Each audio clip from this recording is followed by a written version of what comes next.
Now, the official who first pushed for Korea's recently passed anti-corruption bill says she doesn't think it's unconstitutional to include private school teachers and journalists as subjects in the bill.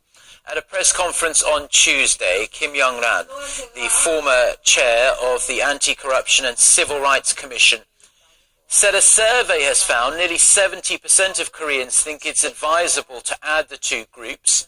Stressing the bill does not violate the right to equality, Kim said there was a need for measures to protect the freedom of the press.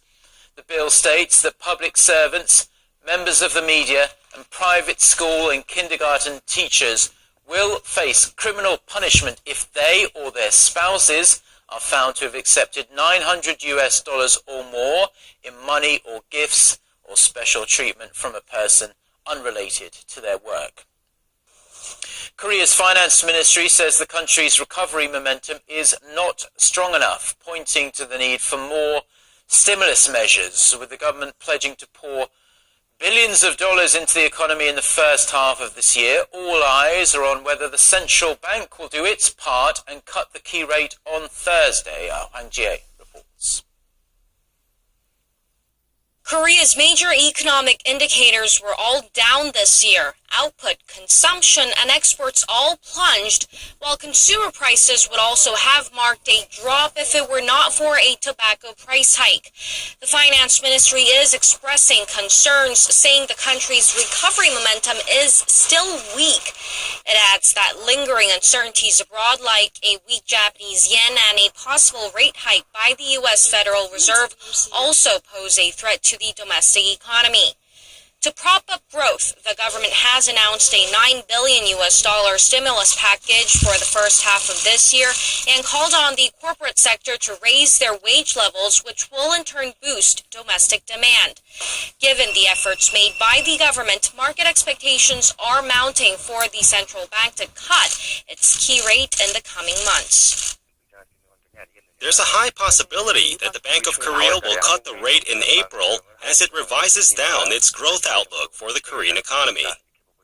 The Bank of Korea will set its key rate for this month on Thursday. Attention is now focused on the central bank's next move, as the prospect of another rate cut also prompts concerns about the country's snowballing household debt. Hwang Jie, Arirang News. More and more bank branches are closing around Korea as customers are increasingly choosing to do their day-to-day banking online or on their smart devices. The Bank of Korea says the number of bank branches fell to a 5-year low of just over 7,400 last year. That means around 270 branches closed over that 12-month period. In comparison, the number of people who have signed up for smartphone banking last year surpassed 48.2 million.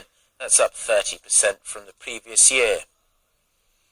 Now it's here at last, the highly anticipated Apple Watch. Apple unveiled it this week at an event in San Francisco, making it the first new category to be introduced under CEO Tim Cook.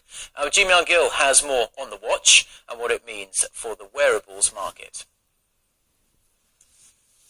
It's been 5 years since Apple launched the iPad, and now the company is making a major play for the wearables market with this Apple Watch. The watch comes in 3 different models: the Apple Watch, the Apple Watch Sport, and the high-end Apple Watch Edition.